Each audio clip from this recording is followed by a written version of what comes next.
Hi guys, well, welcome back to the channel. Today sees the launch of yet another NVIDIA Super Series GPU, and in order to get a better understanding of it, we have the Inno3D GTX 1660 Super Twin X2. The idea behind this card, it's going to fit between the 1660 and the Ti, and so the original 1660 is going to live on as a lower cost option with GDDR5. And so this 1660 Super is designed to give a small performance boost over the original. It is based on the same TU116 and actually has the same GPU clock speeds. The main difference lies within the memory architecture, which is now GDDR6, offering higher bandwidth. And so this model of the 1660 Super is going to sit around the base MSRP, which is $229 in the US, and so slightly more than the 1660, but this should be a faster card and more competent at 1080. So let's explore this card now in plenty of detail and then show you the performance at the end.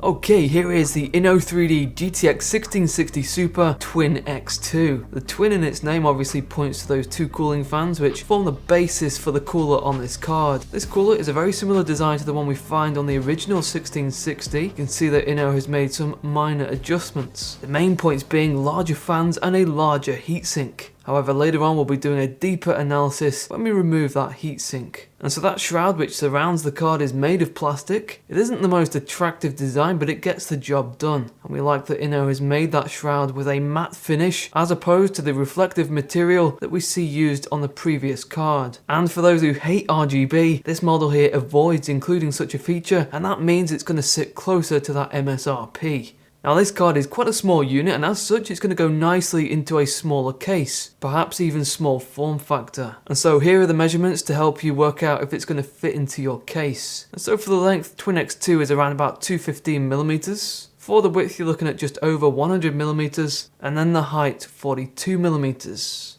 Now our Twin X2 is set at the stock NVIDIA settings, and so there is no factory overclock applied to any of the frequencies. And so the base clock is set at 1530, and that boosts up to 1785 MHz. And the memory clock operates at 14,000 MHz. And so the GPU clock on Super runs at the same frequency as the standard 1660. The difference is that with Super, we're now dealing with GDDR6, which is significantly faster. Some additional things to note is that this card is PCI Express 3.0 compliant, it is DirectX 12 ready, and supports OpenGL 4.5. Our card will occupy two spaces on your case and your board, and covering the back panel, Inno has gone with 4 video outs, and so we have 3 DisplayPort 1.4s, those can give you up to 8K at 60. And we also have one HDMI 2.0 that offers 4K at 60. And so plenty there for multi-screen use and newer monitors. To power this graphics card, you're going to need a 500 watt power supply with a single 8-pin connection, which again is the same as the standard 1660 and is not demanding at all. Over on the reverse of the card, we just have the bare PCB, so there is no protection here. However, with a card of this size and weight, things like flexing is not going to be an issue. After detaching the screws on that back section, here is our 1660 Super with the cooler removed. So Inno are using a double fan configuration here. Both fans are 90mm and they will stop spinning when in an idle state. And those fans sit on top of this large one-piece heatsink. The triple copper heat pipe arrangement has direct contact with the GPU, as you can see from that base plate. And at the end of our video we'll see how effective this cooler is. Since we have removed the heatsink, we can also get a glimpse of the inner workings of this Super card. So across the board we've got the inclusion of a 4+2 phase design, and Inno are using Japanese solid caps and an 8-layer PCB. As you can see, at the heart of our 1660 Super is NVIDIA's TU116. So this is the same 12nm Turing architecture. And so it goes without saying that with this spec and at this price point, 1660 Super is aimed squarely at 1080p gaming. So we know what this card is all about on paper, but what about the performance? Well, next we're going to be putting this GPU against the standard 1660. It is the same model, so the Inno3D Twin X2, and in these benchmarks we're going to be using 1080p and maximum detail preset. In our web review on Vortez.net we'll be looking at other popular games and comparing this X2 here to other GPUs, so be sure to check that out in the description. And while we check out these games, we're also going to have GPUs that are running in the background to pick up on the peak GPU temperature, so we'll jump out of our last game for that.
Okay, and if we just jump out of our last game, we can check out the temperature. And there we go, that is the maximum GPU temperature.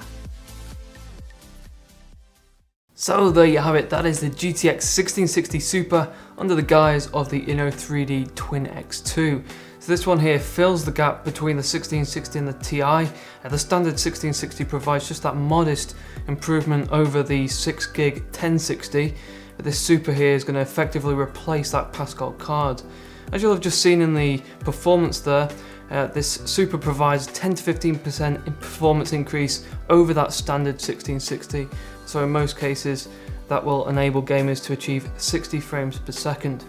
Now, taking this card here just on its own, it is a good value for money offering at $229 US. But unfortunately, it does feature a very loud cooler, and that is because the fan curve on auto hits a ridiculous level. In our testing, the fans on this unit here reached 67%, which is over 2400 RPM. And not only that, but the fans, when they are on idle, suffer from a micro stutter, which we actually picked up when we reviewed the standard 1660 X2. We had hoped that Inno would fix this problem, but obviously they haven't. So the price tag on this card means that it will be going up against the RX 590. It remains to be seen really what the RX 5500 has to offer against these 1660s.